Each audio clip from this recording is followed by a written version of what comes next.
pwedeng sa umpisa hindi sila magpo-focus, pero matututunan din nilang mahalin yung ginagawa mo. Yeah. Parang ano, hindi na siya makulit. Kapag nagluluto ka, tutulungan ka lang din nila. Kasi you have set up that routine already, so we already expect that, di ba? Nasanay na siya, and nag-enjoy siya, di ba? So ang galing nun, ang dami mong itinuro doon, responsibility. Tapos yung sa pagluluto, yung sequence ng, di ba, yung steps ng... Na-space nyo palagi yung Yes, mga correct, anak yun yung nyo. nakalimutan ko. Yes. Palagi yung sabihin na very good sila Yes. sa mga ginagawa nila para yung araw-araw nila magiging enjoyable para sa kanila. Yes. Tapos, laging nai-inspire sila dun sa mga ginagawa nila kasi Yes. nakaka-receive sila ng praises. Tama, yeah. Kasi you are iulit-ulitin nila yun. Wow, very good.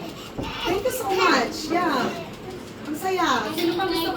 Abi, karagdagan ka pa? Or that's it? Parang wala na.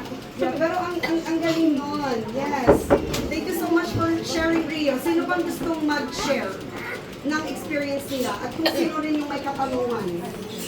Kasi I think, dito kasi yung naobserbahan ko lalo na yung mga bata na, ang galing nyo this, kasi may mga pamangkin ako na ganito.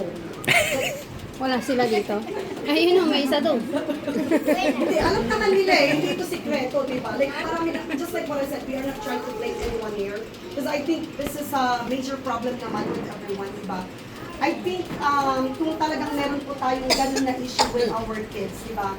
Ang problema kasi dyan, kapag naumpisahan kasi natin na binibigyan Pawis ko talaga yan sa sila ng mata ko na. cellphone or any form of electronics, yun na kasi yung naging parang routine nila, di ba? So, that's what they expect. Tapos, ang napapansin ko, kapag tinanggal mo yun, nagwawala yung bata, di ba? Na parang wala, magiging ganyan.